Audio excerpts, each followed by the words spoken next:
Hello again. My name is Heather, and I'm a children's specialist with the St. Paul Public Library, and you are watching Middle Grade Book Talks. You know, people all across the US and all over the world actually are engaged in conversations and in actions in response to the killing of George Floyd. And this in turn has opened up and led to bigger conversations about race and racism in society. And talking about race and racism can be very difficult. And one way I know of to kind of, as a librarian, to initiate these conversations and to develop awareness is through reading. And so I have chosen today two middle grade books for that very purpose. Historical fiction is great because it gives us background and gives us context so we can understand what's happening in our world today. So the first book I've chosen is a story set in 1946 in a small southern town. And the second book I've chosen is a contemporary setting, and it's in Brooklyn, New York. Both books come in print and ebook versions. And I urge you to go to sppl.org where you can find a link to resources on race, where you'll find book lists for all ages, media, other articles, so together we can continue to learn and to grow. So many things that summer seem to be pushing me to the finish line of childhood.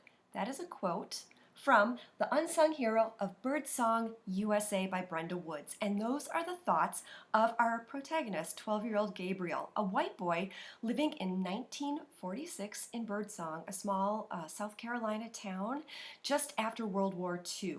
When the story opens, Gabriel is so excited to show off his brand new bike to his friend Patrick.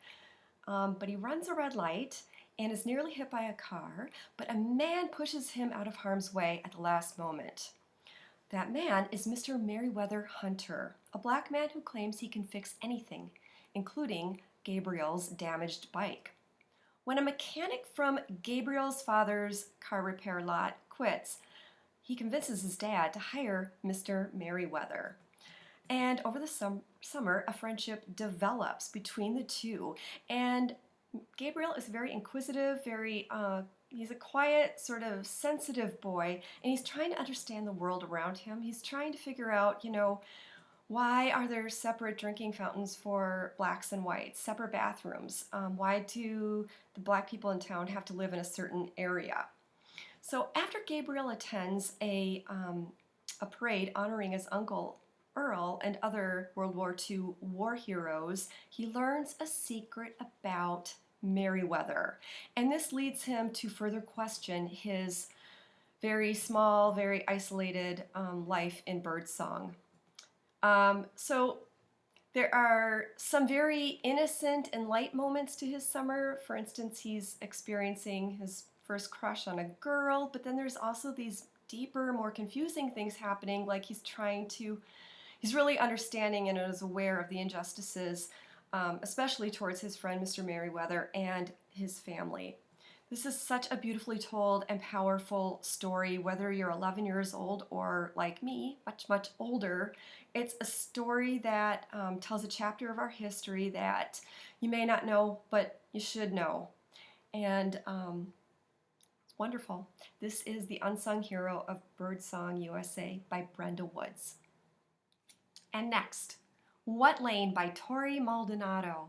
And this story follows sixth grader Stephen, who lives in a mostly white neighborhood in Brooklyn, and his dad is black, his mom is white. Now Stephen wears this glow-in-the-dark bracelet that says What Lane. He got it at a basketball game where he sees this player who is truly next level. This player can score three-pointers, can make shots from half court, crossovers, passes. Can do everything. He literally has no lane.